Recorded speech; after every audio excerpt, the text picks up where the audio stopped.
우리 다 함께 예배합니다. 찬양하며 하나님께 경배와 찬양을 올려드립니다.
우리를 구원하여 주신 하나님의 은혜와 사랑, 모든 죄를 용서하여 주신 우리 주님의 모든 은혜를 인하여 홀로 하나님의 존재 앞에 택한 백성들이 모였습니다.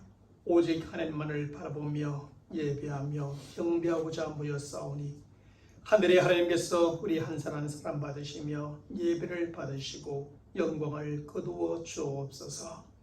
오늘도 택한 백성들 가운데 영으로 임재하셔서 각 사람을 만져주시고 위로하여 주시고 세임을 주시며 또 한 주간 살아갈 때 성장할 수 있도록 동행하여 주옵소서.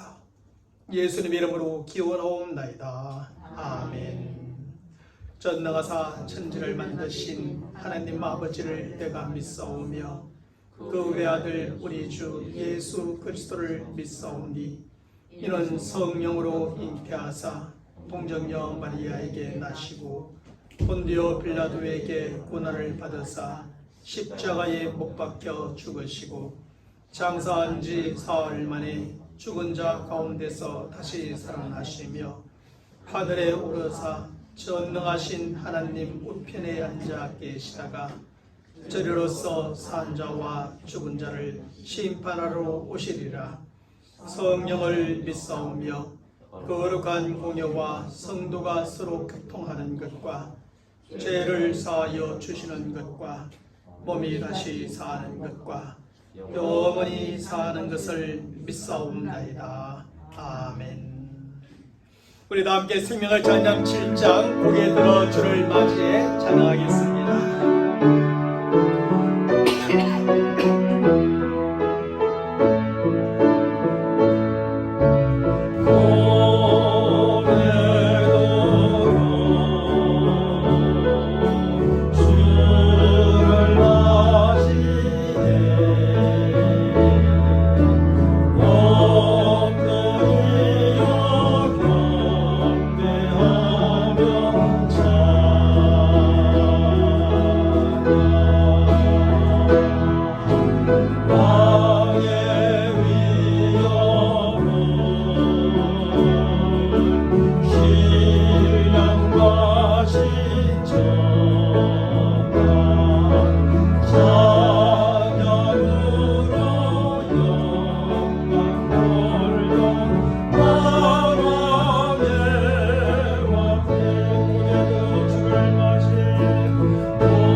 찬송가 523장 어두운 제약길에서 찬양합니다. 523장입니다. 어두운 제약길에서 자 없는 양같이 모든 사람들 찾아 헤맨다.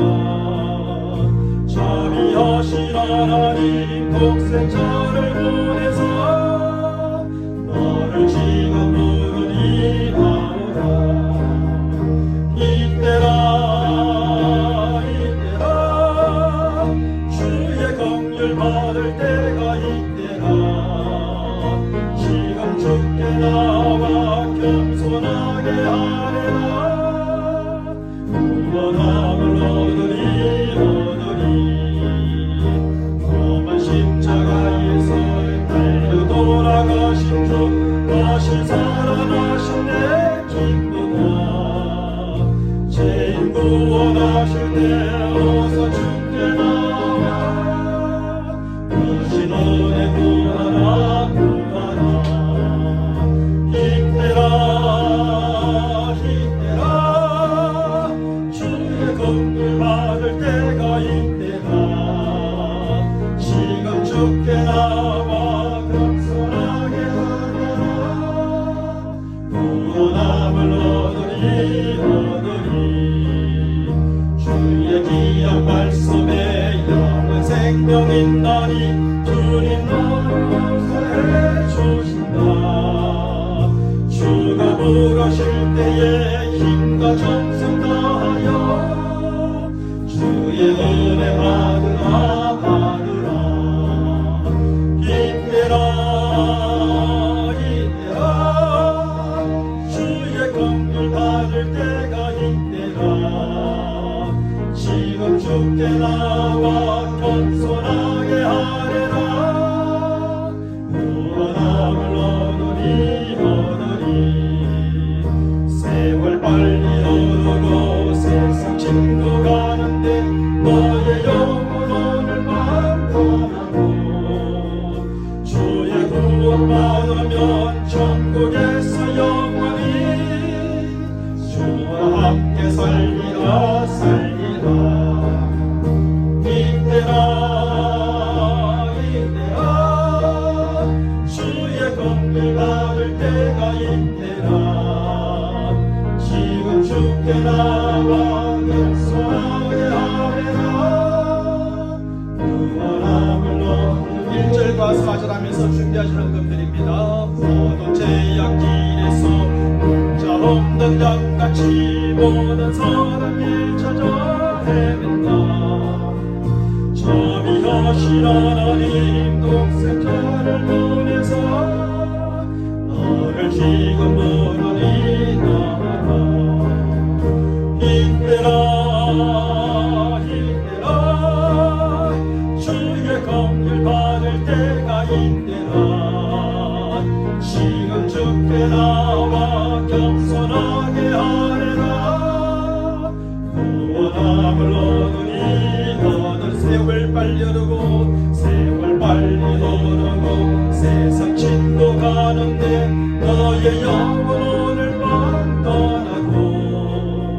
주의 구원 받으면 천국에서 영원히 주와 함께 살리라 살리라. 이때라 주의 긍휼 받을 때가 이때라. 지금 주께 나와 겸손하게 하리라. 구원함을 얻으리 이 시간 하나님의 말씀 보겠습니다. 하나님의 말씀은 창세기 7장 1절로 24절까지 말씀이 되겠습니다. 구약성경 창세기 7장 1절로 24절까지 말씀, 제가 여러분들에게 12절까지 말씀을 봉독하여 드리겠습니다.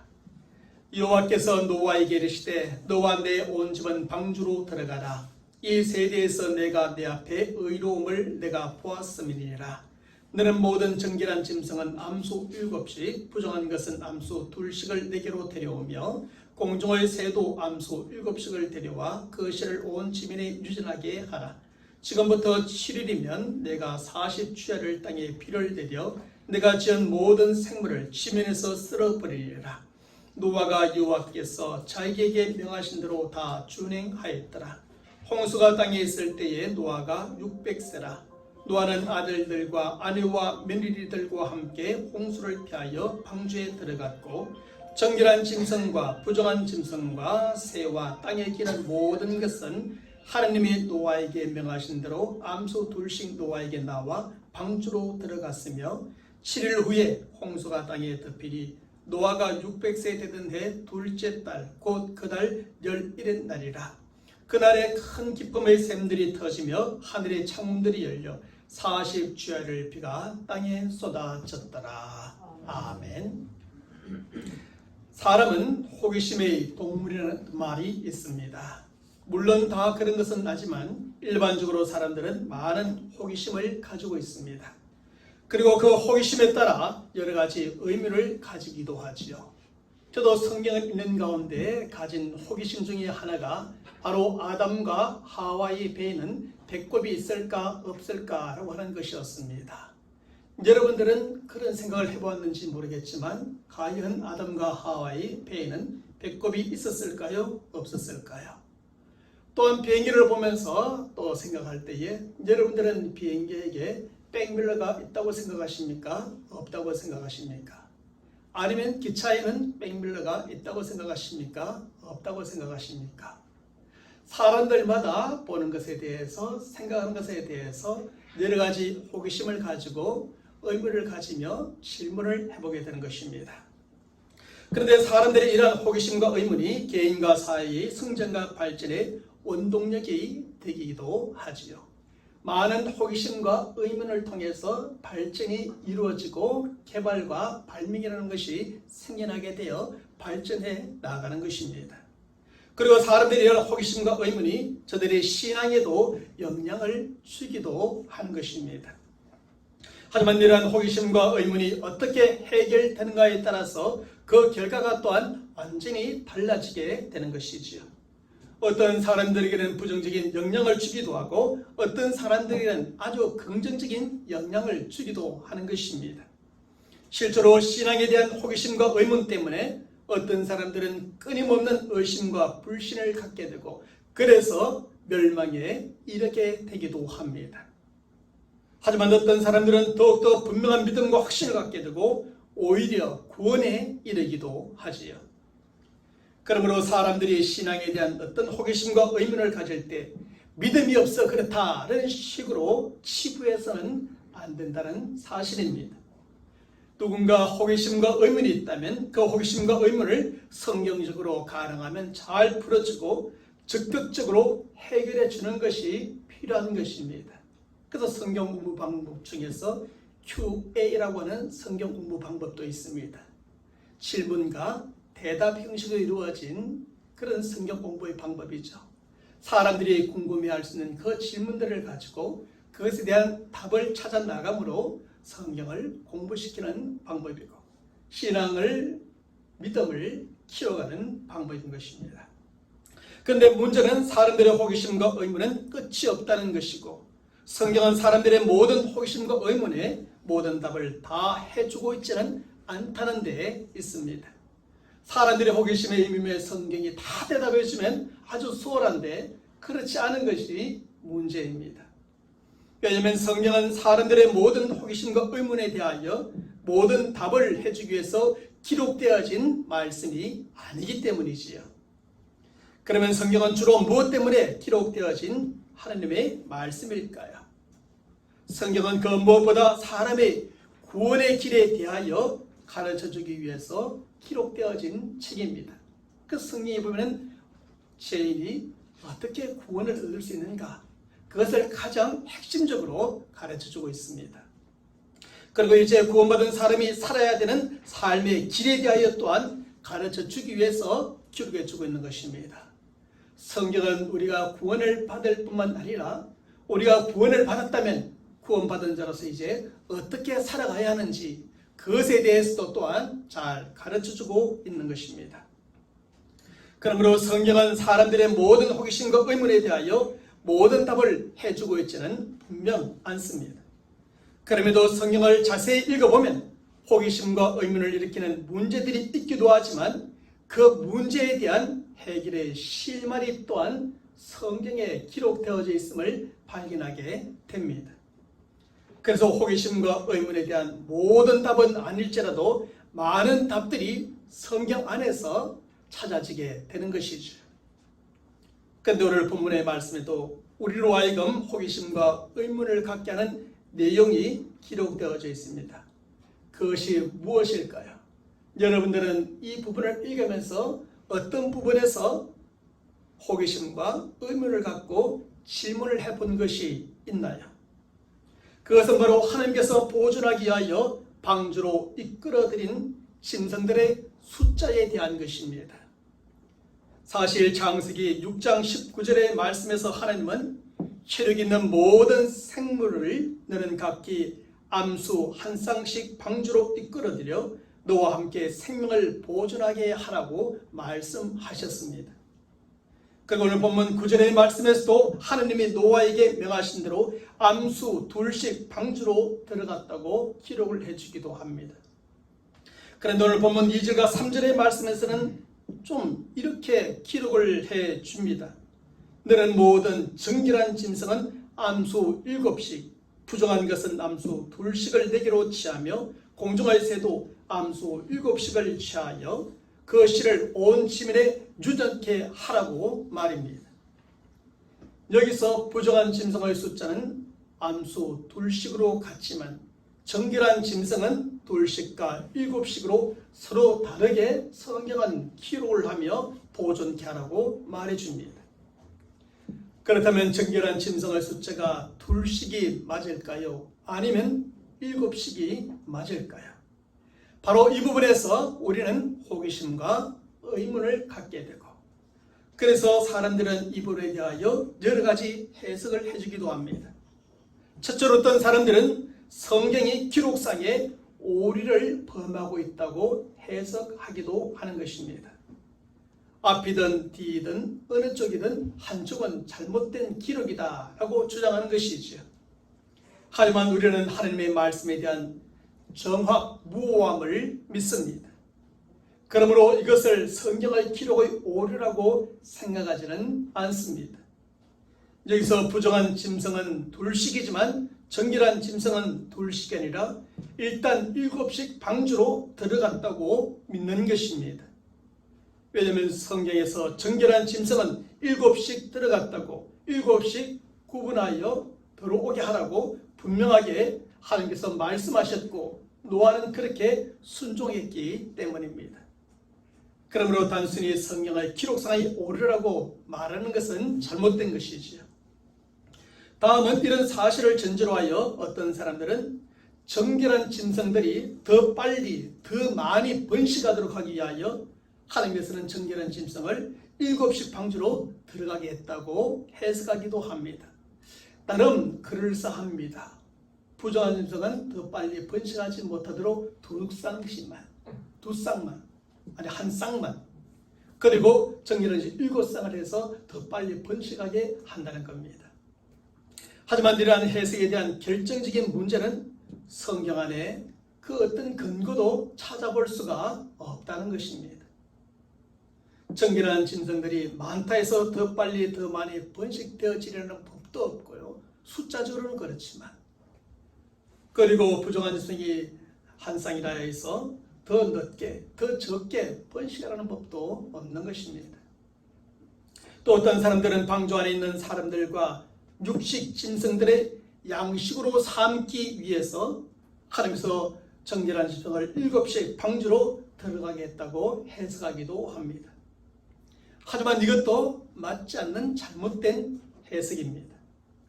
왜냐하면 창세기 9장 3절의 말씀에 의하면 홍수 심판 후에야 하나님께서 사람에게 육식을 하도록 허락해 주셨기 때문이지요. 이 당시까지는 사람이나 모든 동물들이 육식을 하지 않았습니다. 사람도 채식만 하였고 모든 육식 동물조차도 초식 동물들처럼 풀만 먹고 살았던 것입니다. 그러므로 양식으로 삼기 위해서 정결한 짐승을 7씩 방주로 드렸다는 해석도 맞지가 않는 것입니다. 그렇다면 성경의 오류처럼 보여지는 이러한 호기심과 의문이 어떻게 해결될 수 있을까요?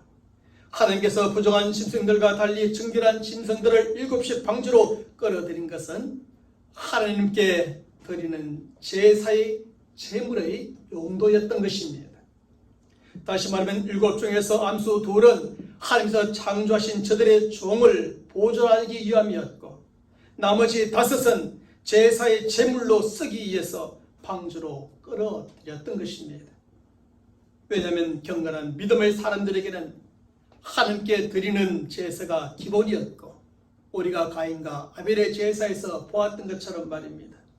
그러므로 방주 안에 있을 때에도 그 제사는 계속되어졌을 것이며 그 제사에는 반드시 제물이 필요하였기 때문이었지요. 바로 이런 사실에 대하여 성경은 창세기 8장 20절의 말씀에서 또한 충분한 근거를 우리에게 제시해 주고 있습니다. 그 말씀에 보면 노아가 여호와를 위하여 단을 쌓고 모든 정결한 짐승 중에서와 모든 정결한 새 중에서 취하여 번제로 단에 드렸더니 라고 기록을 하고 있습니다. 창조 이래로 모든 사람은 하나님을 예배하였습니다. 또 예배를 드릴 때는 제물이 반드시 필요하였습니다. 그리고 그 제물은 부정한 제물이었으면 안 되고 정결한 짐승들이어야 했지요. 그래서 하나님께서는 그 제물의 용도로 7쌍씩 정결한 짐승을 모아 방주 안에 드리게 하였던 것입니다. 바로 이런 사실에 근거하여 하나님께서 왜 정결한 생물은 7씩 그리고 부정한 생물은 2씩 방주로 이끌어 드렸는가를 이해할 수 있게 되고, 이 부분에 대한 우리의 호기심과 의문이 풀려지게 되는 것입니다. 그러므로 어떤 사람들처럼 성경에 오류가 있어 하나님이 실수해서 아니면 기록자가 잘못 기록하여 그렇게 되었다라고 생각하며 이 한 가지의 그 문제가 성경 전체에 있어도 그렇다면 성경 한두 곳이 아니라 많은 곳에서 잘못된 기록일 수가 있겠구나, 오류가 많겠구나, 이렇게 생각해서는 안 될 것입니다. 오늘 본문의 말씀에서 우리들에게 또 한 가지 호기심과 의문이 생기는 부분이 더 있습니다. 그것은 노아가 어떻게 땅과 하늘에 있는 모든 종류의 짐승을 다 알고 그것을 구별하여 한 종류도 빼놓지 않고 방주로 이끌어 드릴 수 있었는가라는 것입니다. 오늘날 이 시대를 살아가는 우리도 이 땅에 존재하는 모든 종류의 짐승들과 그리고 새들의 이름을 알지 못하지 않습니까? 뭐가 있는지 없는지조차 알지도 못합니다. 가끔 동물의 왕국이나 어떤 자연에 대한 어떤 다큐멘터리를 보면 저런 것들도 있었나 싶은 것들이 많이 있지요. 노아인들 그렇지 않았겠습니까? 노아인들 어찌 다 알았겠습니까? 근데 노아가 어떻게 세상의 모든 동물들을, 짐승들을, 생물들을 한 쌍씩, 7쌍씩 다 알고 데려다가 방주에 채웠을까요? 그런데 오늘 본문 9절의 말씀은 이런 호기심과 의문에 대하여 너무나 쉽게 대답을 해주고 있습니다. 하나님은 끌어들이라고 노아에게 말하지만 실제에 있어서는 성경은 이렇게 기록을 합니다. 하나님이 노아에게 명하신 대로 암수 2씩 노아에게 나와 방주로 들어갔더니 라고 말입니다. 여기서 주제가 누구입니까? 주체가 하나님입니다. 결국 암수 2씩 방주로 들어갔는데 누가 그것을 했다는 것입니까?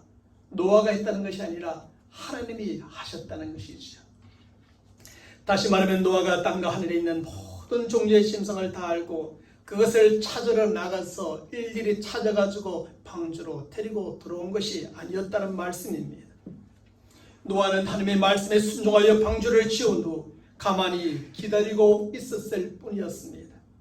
그랬더니 땅과 하늘에 있는 모든 짐승들이 각각의 종류대로 암수 2씩 노아에게로 나왔고 노아는 저들을 방주로 받아들였던 것입니다. 그래서 얼마 전에도 TV에 보니까 노아라고 하는 제목의 영화를 방영하던데 거기도 보면 그렇게 표현되어져 있습니다. 다 짓고 노아가 기다립니다. 아무리 그래도 동물들이 오지 않습니다. 때가 되니까 동물들이 줄 지어서 막 소리를 내면서 들어오기 시작합니다. 노아 방주에. 그러니까 아들들이 노아 방주 안으로 다 끌어들이고 각각의 장소에다가 밀어넣으니까 딱 정리가 되어지더라고요. 바로 그것이었습니다. 노아가 다 알고 일일이 모아드렸던 것이 아니라 하나님께서 보존해야 될 종들을 한 쌍씩 다 모아드린 겁니다. 그랬더니 노아 방주로 다 들어오게 되었던 것이죠. 이렇게 하여 노아는 하나님께서 명령하신 대로 모든 종류의 암소 둘씩을 방주로 이끌어들일 수 있었던 것이고 저들의 각각의 종을 보존할 수 있었던 것입니다. 사랑하는 성도 여러분, 사실 우리가 하나님의 말씀을 의심하며 읽으면 믿어지는 것이 하나도 없어지는 것입니다. 우리가 하나님의 말씀을 의심하며 읽으면 더 큰 의심과 불신을 갖게 되고 결국 멸망과 죽음에 이르게 될 수밖에 없는 것입니다. 성경을 비평적으로 읽는 사람들은 성경에서 틀린 것만, 잘못된 것만 찾습니다. 그러니 진리를 발견할 수가 없는 것이죠. 하지만 우리가 하나님의 말씀을 믿음으로 읽으면 믿어지지 않는 것이 또한 하나도 없다는 사실입니다. 우리가 하나님의 말씀을 믿음으로 읽으면 더 큰 믿음과 확신을 갖게 되고 참된 구원과 영원한 생명에 이르게 되는 것이죠. 그래서 저는 누군가가 성경에 대해서 의문을 제기하면 저도 의문을 제기하며 끊임없이 묻습니다. 이게 왜 이럴까? 성경은 이곳저곳 찾아보면서 관련된 말씀들을 다 찾아보면서 또 사람들이 또 기록한 책들과 또 설교집들과 신학서적을 찾아보면서 반드시 어딘가에 답이 있을 걸 알기 때문입니다. 그래서 저는 의심하지는 않습니다. 불신하지는 않습니다. 답을 내가 아직 찾지 못했을 뿐이다라고 생각할 뿐이죠. 우리가 답을 찾지 못해서 그렇지 성경 안에 사실은 모든 인생의 답이 다 들어있습니다. 그래서 성경은 그 무엇보다 먼저 믿음을 강조해 주고 있으며 믿으라고 촉구하고 있는 겁니다.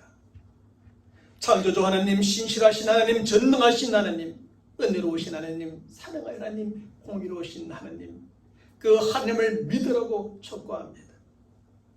사실 하나님을 신뢰하고 복종하는 신앙, 하나님을 섬기는 신앙생활, 하나님을 따르는 성도의 삶은 하나님에 대한 믿음으로부터 시작되어지는 것이죠. 믿음이 없으면 불가능합니다. 더 큰 의심과 불신이 아니라 더 큰 믿음과 확신을 갖는 것도, 멸망과 죽음에서 벗어나 구원과 영원한 생명을 얻는 것도 하나님에 대한 믿음으로부터 시작하는 겁니다. 믿음이 없으면 시작 자체가 되어지지 않습니다. 특별히 사람들이 가진 여러 가지 호기심과 의문의 문제들이 해결되는 것은 하나님의 말씀인 성경에 대한 믿음으로부터 시작되는 것입니다. 물론 그렇다 하여 성경이 사람들이 가진 모든 호기심과 의문에 모든 답을 다 해주는 것은 아닙니다. 하지만 믿음으로 성경을 세심하게 읽어보면 그 안에는 호기심과 의문을 불어주는 실마리들이 있음을 확인하게 됩니다. 그리고 우리는 바로 그 실마리들을 통해서 우리의 많은 호기심과 의문의 문제들을 해결해 나갈 수가 있는 것입니다. 저도 그랬고요. 전들 왜 아직 성경을 잘 모를 때, 신앙이 옅었을 때, 믿음이 작았을 때 의심하지 않았겠습니까? 어릴 때부터 교회 다녔지만 저도 호기심을 갖고 의문을 품는 내용들이 많이 있었습니다. 그런데 다 풀려지고 해결되더라고요. 창세기에서 해결되지 않으면 마태복음 가서 해결되어지고, 마태복음에서 해결되지 않으면 요한계시록에 가서 해결되더라고요. 분명히 하나님의 말씀은 짝이 있어 어디서든지 반드시 우리의 호기심과 의문의 문제를 풀어주게 되는 겁니다. 그러므로 우리는 단순한 호기심과 의문에 의한 더 큰 의심과 불신으로 멸망과 죽음에 이르는 어리석은 사람들이 되어서는 안 됩니다. 우리는 오직 하나님의 말씀과 믿음으로 호기심과 의문을 풀어가고 더 큰 믿음과 확신으로 결국 가장 크고 중요한 구원과 영원한 생명을 얻고 누리는 지혜로운 성도들이 되어야 할 줄로 믿습니다. 아멘 안 해도 그래야 됩니다. 이제 노아가 만든 노아의 방주에 대해서 조금 더 생각해 보고자 합니다. 사실 노아와 그의 가족이 100년에 걸쳐 만든 노아의 방주는 노아의 목적과 계획에 의해서 만들어진 배가 아니었지 않습니까? 그 방주는 분명 하나님의 분명한 계획과 목적에 의해서 하나님께서 노아에게 만들라고 말씀하셔서 만든 배였지요. 그러면 하나님께서는 노아에게 그 방주를 만들게 하신 분명한 목적과 계획이 무엇이었나요?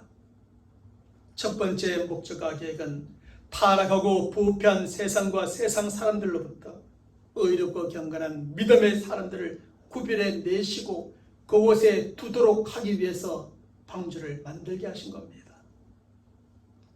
두 번째 목적과 계획은 이 세상과 세상 사람들에 대한 하나님의 심판의 때에 멸망과 죽음에서 의롭고 경건한 믿음의 사람들과 모든 짐승을 구원하고 보존해 주기 위해서 방주를 만들려고 하셨던 것이죠. 하나님께서는 이렇게 크게 두 가지의 분명한 목적과 계획에 따라 노아에게 방주를 만들게 하셨습니다. 그 하나님께서는 세상과 세상 사람들 가운데서 노아와 그의 가족, 세 아들 셈, 함, 야벳 그리고 노아의 아내와 세 며느리들을 구별하여 먼저 그 방주 안으로 들어가게 하셨습니다. 그리고 땅과 하늘에 있는 모든 짐승들의 암수를 그 종류대로 구별하여 방주로 들어가게 하셨지요. 이렇게 하여 세상과 세상 사람들부터 구별되어 방주로 들어오게 된 노아와 모든 짐승들은 하나님의 심판의 멸망 중에서 구원을 받게 되었습니다. 저들은 또한 땅에 사는 모든 사람들과 짐승들이 다 죽임을 당할 때에 생명의 보존을 받게 되었습니다. 그런데 하나님께서 노아에게 방주를 만들려고 하신 목적과 계획을 보면 하나님께서 이 땅에 교회를 세우게 하신 목적과 계획에 부합함을 보게 됩니다. 하나님께서 세상 가운데서 교회를 세우게 하신 목적과 계획도 먼저는 이 세상과 세상 사람들로부터 예수 그리스도를 믿는 성도들을 구별해 내시고 교회에 두기 위하여서 교회를 세우게 하신 겁니다. 그래서 교회를 뭐라 그럽니까? 세상에서 부름을 받고 구별되어진 사람들의 모임이라 그렇게 말하지 않습니까? 또한 이 세상과 세상 사람들에 대한 하나님의 심판의 때에 멸망과 죽음에서 성도들을 구원하고 보존하기 위해서 하나님의 교회를 세상 가운데 세우게 하신 것입니다. 바로 이런 점에서 노아의 시대는 오늘날의 이 시대를 상징하고 그때의 사람들은 오늘날 이 시대의 사람들을 상징하며 노아의 방주는 오늘날의 교회를 상징하는 겁니다. 그러므로 우리는 오늘 본문의 말씀에서 나오는 노아 방주를 통해 오늘날의 교회에 대하여 세 가지 사실을 깨닫게 되는데 그것이 무엇일까요? 첫째로 교회는 세상에 두신 구원의 방주라는 겁니다. 교회는 구원의 방주입니다.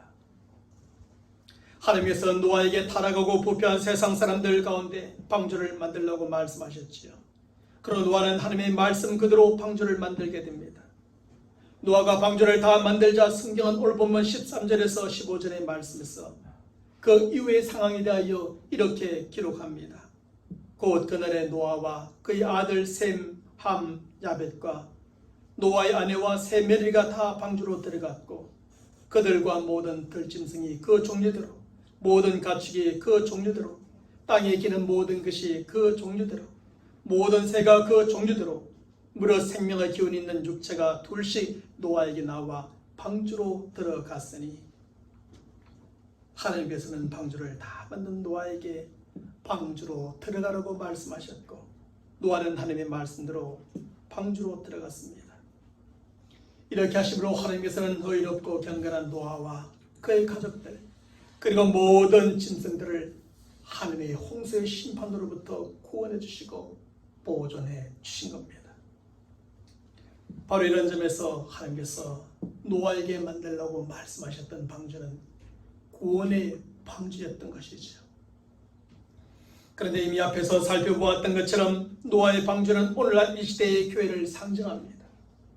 그러므로 하나님께서 세상 가운데 세우신 이 교회도 하나님의 구원의 방주라는 말씀입니다. 실제로 교회는 하나님께서 세상 사람들 가운데서 불러내신 성도들로 이루어져 있는 모임입니다. 세상과 세상 사람들의 멸망과 죽음에서 구원과 보존을 위해서 구별해 내신 성도들로 이루어져 있는 믿음의 공동체이죠. 그리고 성도들은 교회를 통해 말씀의 양식을 공급받고 성령의 생수를 마시며 하나님의 은혜 가운데 자라나게 됩니다. 그리고 어머니 품과 같은 교회의 돌봄과 보호를 받으며 결국 하나님께서 우리에게 주시고자 하시는 그 구원의 완성에 이르게 되는 것입니다. 그러므로 오늘날의 교회는 하나님께서 노아 방주를 만들게 하신 목적과 계획대로 구원의 방주로서의 역할을 잘 감당해야 합니다. 세상과 세상 사람들 가운데서 하나님께서 구별내신 성도들을 불러 모으는 역할을 오늘날 우리 교회는 잘 감당해야 합니다. 뿐만 아니라 모인 성도들을 하나님의 말씀의 양식으로 잘 먹이고 성령의 생수를 마시게 함으로 잘 양육하는 역할도 감당해야 합니다. 저들을 사탄과 그의 세력들로부터 잘 보호하고 돌봄으로 영원한 구원의 완성에 이르게 해야 되는 것이 오늘날 이 구원의 방주 교회가 감당해야 될 책임이고 역할입니다. 그저 교회는 번듯하게 교회를 잘 짓는데 그 목적과 본래의 계획이 있는 것이 아닙니다. 이미 먼저 믿은 사람들만 잘 믿고 잘 사는데 구원받고 영원한 생명을 얻는데 목적과 계획이 있는 것이 아닙니다. 이미 들어온 사람들뿐 아니라 구원의 방주 바깥에 있는 사람들에게 이 역할을, 구원의 방주 역할을 잘 하도록 하기 위한 책임과 역할이 있는 것입니다. 그리고 성도들은 하나님께서 이러한 목적으로 세워두신 교회를 쉽게 떠나서는 안 되는 것입니다. 교회를 쉽게 떠나면 이런 교회의 역할을 통하여 우리에게 주어지는 그 모든 혜택을 우리가 받고 누릴 수가 없게 되는 것이죠. 또한 교회 안에서 양육을 받음으로 잘 자라고 교회를 통해 돌봄과 보호를 받음으로 구원의 완성에 이르는 성도들이 되어야 할 줄로 믿습니다. 둘째로 구원의 문은 하나님께서 열고 닫으신다는 것입니다. 오늘 본문 16절 후반부의 말씀에서 하나님은 구별해내신 모든 사람들과 짐승들이 방주 안으로 다 들어가자 어떻게 하십니까? 하나님이 그에게 명한 대로 들어가매 여호와께서 그를 들여보내고 문을 닫으시니라. 여기서도 노아가 문을 닫았다고 표현하지 않습니다. 하나님이 방주의 문을 닫았다고 말합니다. 일반적으로 만들어진 모든 문에는 문고리가 있지만 노아가 만든 방주의 문에는 이런 문고리가 없습니다. 이런 사실은 구원의 방주를 지은 사람은 바로 노아였지만 그 방주의 문을 열고 닫으시는 분은 결국 하나님이시라는 것입니다. 사람이 구원의 문을 열고 닫는 것이 아니라 오직 하나님께서 모든 사람의 구원의 문을 열기도 하고 닫기도 하신다는 겁니다. 하나님께서 문을 열으실 때 들어와 구원을 받을 수 있고 문을 닫으시면 아무도 들어올 수 없고 구원을 받을 수도 없습니다. 그리고 오직 하나님께서 구별해내신 사람들과 짐승들만이, 택하신 사람들만이, 가해빈에 의하면 예정된 사람들만이 문을 열어주시는 하나님에 의해 방주 안으로 들어올 수 있고 결국 구원을 받을 수 있게 되는 겁니다. 사랑하는 성도 여러분, 이처럼 구원의 문은 어떤 사람의 노력과 수고와 땀으로 열려지는 것, 닫혀지는 것이 결코 아닙니다. 오직 하나님의 구원의 목적과 계획에 따라 하나님에 의해서 열려지고 하나님에 의해서 닫혀지는 겁니다. 그런데 구원의 문은 항상 열려있는 것이 그런데 아닙니다. 구원의 문은 하나님의 시간표에 따라 열려질 때가 있는가 하면 또한 닫혀질 때가 있습니다. 개인에게도 그렇고 어느 가정에게도 그렇고 어느 국가에게도 그러하고 온 세상에게도 그렇습니다. 그리고 노아의 방주의 문과 같이 한 번 닫힌 구원의 문은 다시 열리지 않습니다.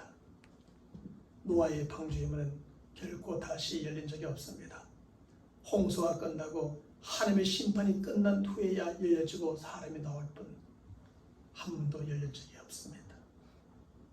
그래서 성경은 고린도후서 6장 2절의 말씀에서 내가 은혜 베풀 때에 너를 듣고 구원의 날에 너를 도왔다 하셨으니 보라 지금은 은혜 받을 만한 때요 보라 지금은 구원의 날이라고 선포해 주고 있습니다.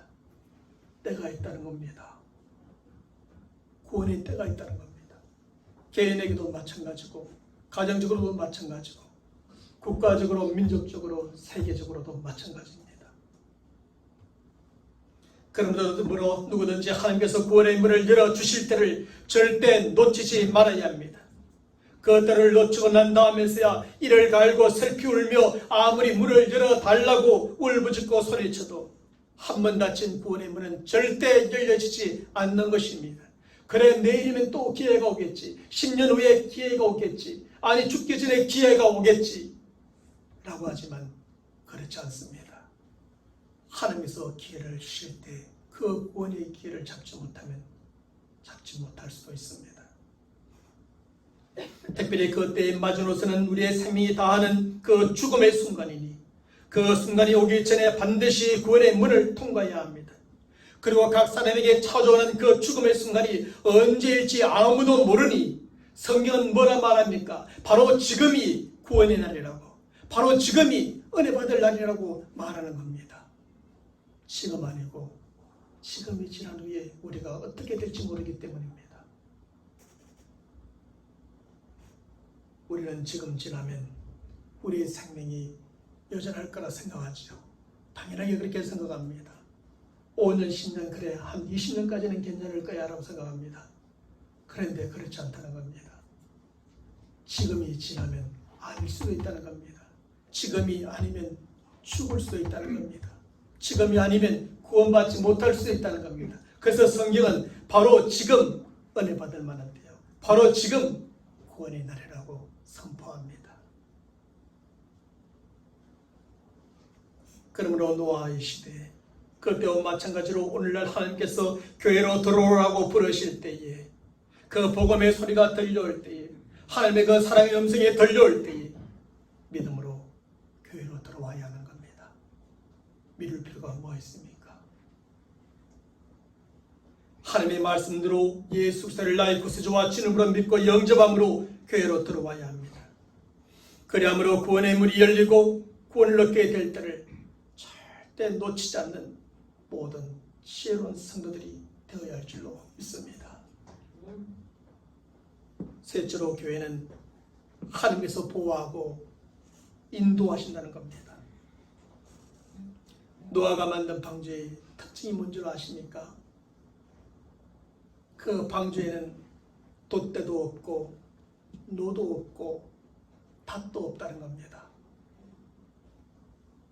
그러므로 노아의 방주는 사람의 도시나 노를 이용하여 어디로 가고 싶다고 가고 가기 싫다고 가지 않을 수 있는 그런 배가 아닙니다. 뿐만 아니라 사람이 닻을 이용하여서 어디에서나 멈추고 싶다고 멈추고 닻을 올리고 출발하고 싶다고 출발할 수 있는 배도 아닙니다. 모든 배들은 도시에 있거나 노가 있거나 아니면 뒤에 스크류가 달려 있어서 가거나 설 수 있도록 되어 있습니다. 닻이 있어서 내가 여기서 좀 머물고 싶으면 닻을 내리고 머물 수가 있죠. 노아의 방주는 거기에 절대 없습니다. 그런 게 아무것도 없습니다. 무엇을 뜻하는 것일까요? 사람이 할 수 있는 게 아무것도 없다는 겁니다. 방주는. 그래서 성경은 오늘 본문 18절의 말씀에서 물이 더 많아져 땅에 넘침에 방주가 물 위에 떠다녔다 그렇게 말합니다.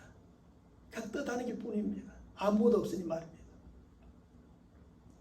이처럼 돛대도 노도 닷도 없는 노아의 방주는 바람이 불면 부는 대로 그냥 떠다니고 물결 치면 쉬는 대로 그냥 밀려다닐 뿐입니다. 그래도 불구하고 방주가 어딘가에 부딪히거나 무엇인가에 부딪혀서 파손되거나 침몰되지도 않았습니다. 특별히 창세기 8장 4절의 말씀에서 성경은 방주가 머문 곳이 어딘가에 대하여 이렇게 밝혀주고 있습니다. 일곱째 달 곧 그 달 11날에 방주가 아라랏산에 머물렀으며, 이것은 노아의 방주가 이곳저곳으로 떠다니고 밀려 다녔다 하다가도 정확하게 아라랏산에 도착하였다는 것입니다. 여기서 아라랏산은 노아가 처음 방주를 만들었던 장소이거나 최소한 그것에서 상당히 가까운 이스라엘의 산이었습니다. 생각해 보십시오. 방주가 무려 5개월 동안이나 무리를 떠다니고 이것저것으로 밀려다니다가 최종 목적지인 아라랏산에 도착했다는 겁니다. 5개월 동안 떠다니다 보면 아라랏산에서 주변에서 만들었던 방주가 떠밀리고 바람이 불고 또 물결치로 다니다 보면 한국의 백두산에 도착할 수도 있었지 않겠습니까? 저 호주에 도착할 수도 있지 않았었겠습니까? 그런데 그렇게 떠다니고 밀려다니다가도 결국에는 약속의 땅 가나안, 나중에 이르지만 하나님께서 처음 노아가 살던 그곳, 배를 만든 그곳으로 다시 돌아오게 하신 겁니다. 이런 사실은 누가 노아의 방주를 이렇게 안전하고 정확하게 목적지에 도달하게 하였을까를 알게 해줍니다. 노아의 방주는 돛도 노도 닷도 없으니 노아와 그의 가족들이 그렇게 하였던 것은 분명 아니었음이 분명합니다. 오직 하나님께서 노아의 방주를 보호해 주시고 인도해 주심으로 안전하고 정확하게 그 목적지에 도착하게 하셨던 것입니다. 결국 하나님께서 노아 방주의 선장이셨고 노아와 그의 모든 가족들의 선장이셨던 겁니다. 사랑하는 성도 여러분, 사실 엄청난 양의 홍수 가운데 노아와 그의 가족들이 할 수 있는 것이란 아무것도 없었습니다. 저들은 오직 하나님을 믿음으로 의지하고 하나님께 모든 것을 맡기며 방주 안에서 저들에게 주어진 일에 그저 최선을 다하며 5개월 동안 지냈을 것입니다. 자기들도 묻고 짐승들에게 풀도 주면서 때가 되면 하나님을 예배하고 섬기면서 그렇게 5개월을 그 답답한 방주 안에서 지냈을 뿐입니다. 그렇게 하였을 때 하나님께서 노아 방주의 선장이 되어주셔서 방주를 안전하게 보호해 주시고 정확하게 인도해 주신 겁니다. 노아와 그의 가족들이 선장이 되어주셔서 홍수의 심판에서 저들을 구원해 주시고 저들의 생명을 보존해 주신 것입니다. 여러분, 큰 넓은 바다에서 간혹 보면 파손을 하고 침몰하는 배들이 많이 생깁니다. 특히 남극이나 북극 지역에는 더욱더 그러하죠. 빙하들이 있기 때문에요. 저 온 세상에 홍수가 나가지고 모든 것이 떠올라 있는 상태에 닷도 노도 없는데 노아와 그의 가족들이 그런 걸 피하며 다닐 수 없었을 겁니다. 그래도 불구하고 안전하게 정확하게 하나님 노아의 방주를 보호하시고 인도하신 겁니다. 바로 이런 사실은 오늘날 노아의 방주로 상징되는 교회도 하나님께서 보호해 주시고 인도해 주시다는 사실을 가르쳐 주지요.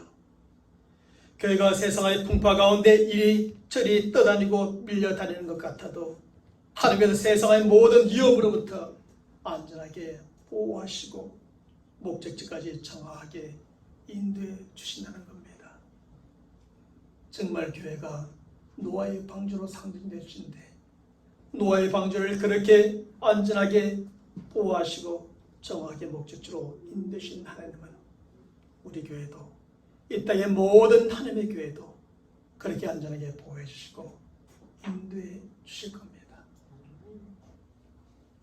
그러므로 방주 안에서 노아와 그의 가족이 그랬던 것처럼 우리도 하나님을 믿음으로 의지하고 하나님께 모든 것을 맡기고 나아가면 됩니다. 그리고 교회와 가정과 사회에서 우리 각자에게 맡기신 모든 일에 최선을 다하며 나아가면 됩니다.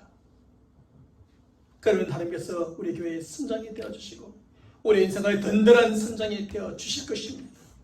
하나님께서 우리 교회와 우리 인생의 선장이 되어주셔서 그 어떤 풍파에도 파손되거나 침몰하지 않게 하실 것입니다. 하나님께서 우리 교회를 보호해 주시고 우리 인생을 인도해 주셔서 최후의 심판에서 우리를 구원해 주시고 우리의 생명을 보존해 주실 것입니다.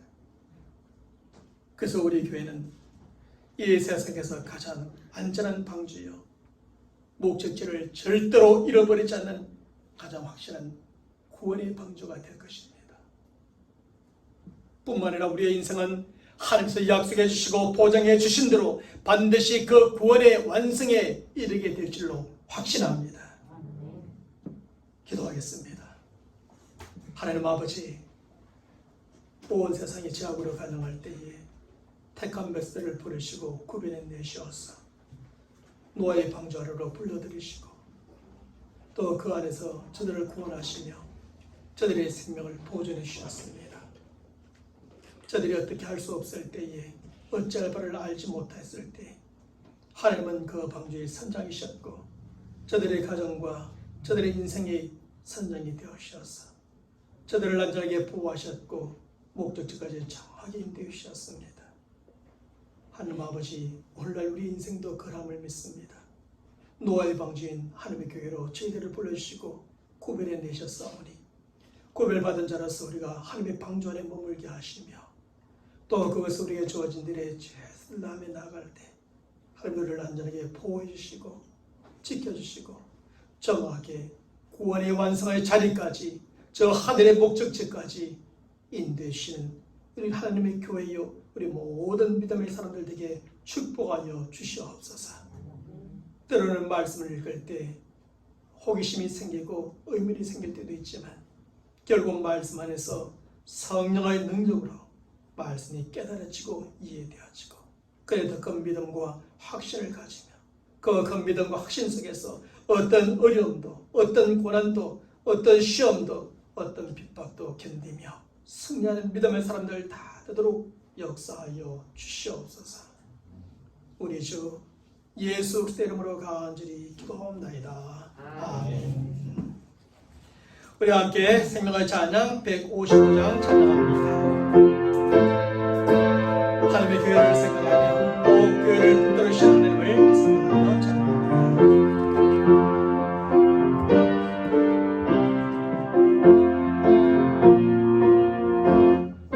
이놈 주의 백성이 오니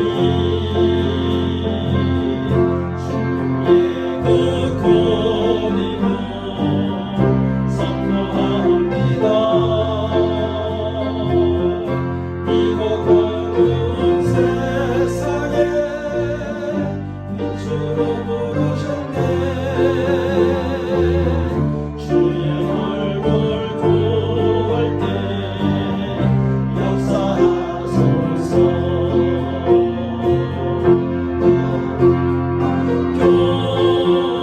교회를 세우시고 이땅 고쳐주소서.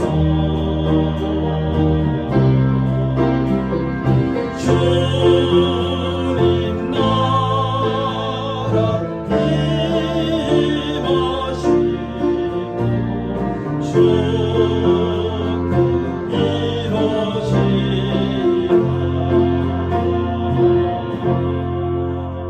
이루시라. 지금은 우리 주 예수 그리스도의 은혜와 하나님 아버지의 무한하신 사랑하심과 성령님의 교통하심과 역사하심과 충만하심이 올라오신 하나님의 말씀을 따라 하나님의 말씀 안에서 모든 의구심과 호기심과 의심을 풀어가고 또한 하나님의 교회에 속하여서 하나님의 돌보심과 또 인도하심으로 구원과 영원한 생명의 보장을 받으며 우리의 궁극적인 목적지인 저 하늘나라에 다 이르기를 소망하는 하나님의 택한 백성들의 머리 위에 또한 여간의 삶을 시작하며 계획하고 준비하는 모든 일들 가운데 지금부터 영원토록 함께 있을지어다. 아멘.